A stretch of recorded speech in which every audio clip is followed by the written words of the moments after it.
What happens when someone doesn't just end a relationship, but completely erases it from existence?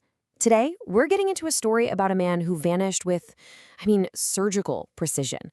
And we'll look at the woman he left behind, who had to confront not just his absence, but the absolutely devastating reason for it. This isn't just another breakup story. This is an anatomy of indifference. 6 months, 183 days. For Lauren, this isn't just about counting time passing. It's about measuring a void. Her husband, Jason, didn't just walk out. He basically evaporated.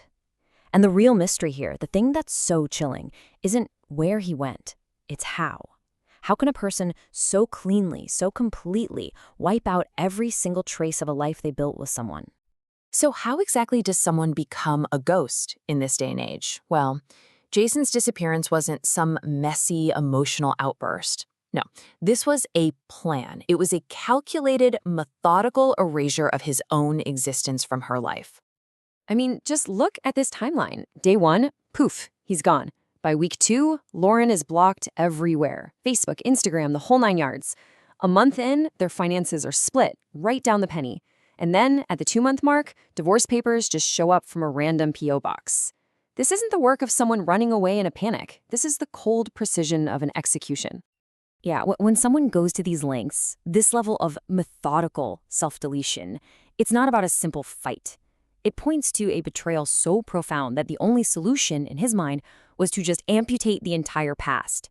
So the question is, what on earth could he have found out?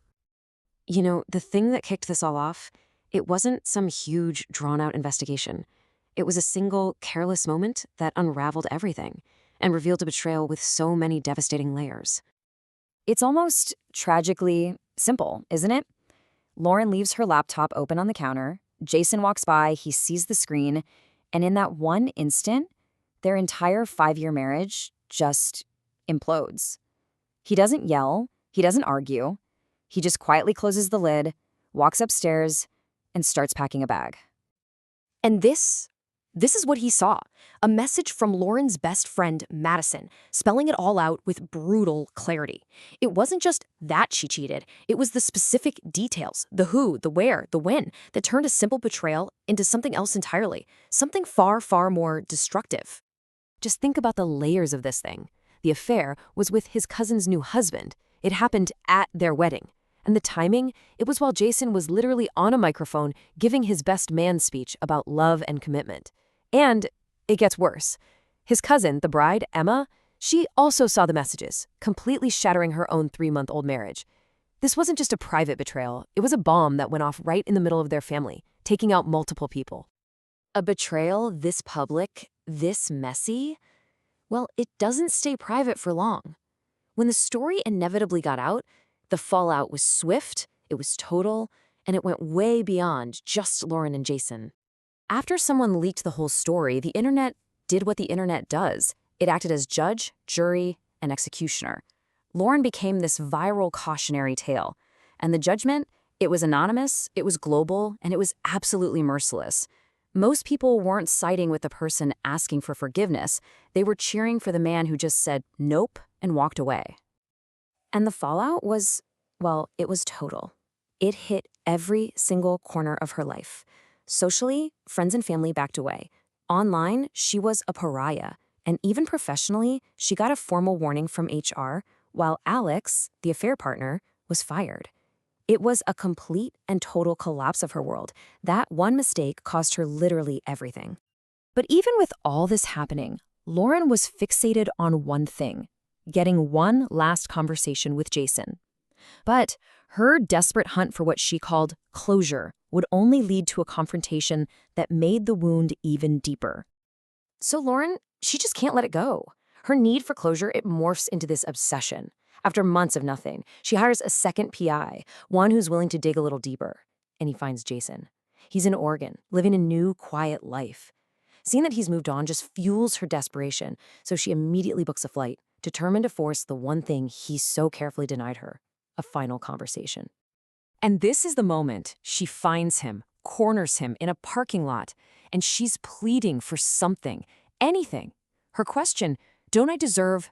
just hangs in the air. And his response? Oh, it's just ice cold. It's precise. He basically holds up a mirror to her actions and says, "You deserve exactly what you gave me. Nothing." These are the last words he ever says to her. It is a complete and total shutdown. He's not screaming, he's not crying, he's just done. And then, when another woman walks up and joins him, Lauren finally gets it. This isn't about her anymore.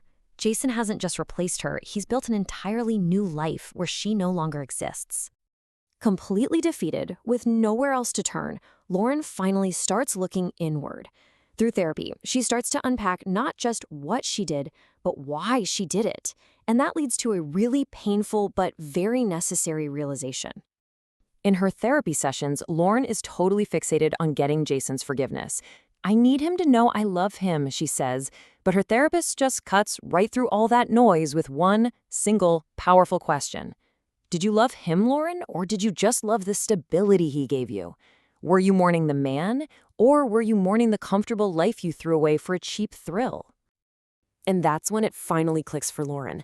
Jason's silence, his ghosting, it wasn't a punishment. It wasn't hate. Hate, you see, still requires energy. It's still a connection. No, this was something way worse. It was a complete and total absence of feeling. He'd moved past anger, past hurt, and into the one place you can never come back from: indifference. And that brings us to the end of Lauren's journey. Not to forgiveness, not to reconciliation, but to a very quiet and very painful acceptance of what she lost, and exactly why she lost it. And here, Lauren just lays it all out with this devastating bit of self-awareness. She finally sees the profound, tragic irony of her situation. Her affair, deep down, was an attempt to escape her life with Jason, and in the end, his disappearance granted her that exact wish, just in the most absolute and painful way possible. So in the end, you have to understand what Jason did wasn't about getting revenge. His vanishing act was an act of self-preservation. It was about building a boundary so thick, so absolute, that the source of his pain could never, ever touch him again. It was the only way he knew how to heal. This whole story, it kind of forces you to ask a pretty fundamental question, right? We always think of love and hate as being these two sides of the same coin. Both are these powerful emotions that keep you connected to another person. But Jason's final act, his silence, it shows us a much more painful truth. Hate requires passion. It requires you to care, at least a little. The true opposite of love, the true end, is when one person simply stops caring enough to even be angry. It's the profound, empty silence of complete and total indifference.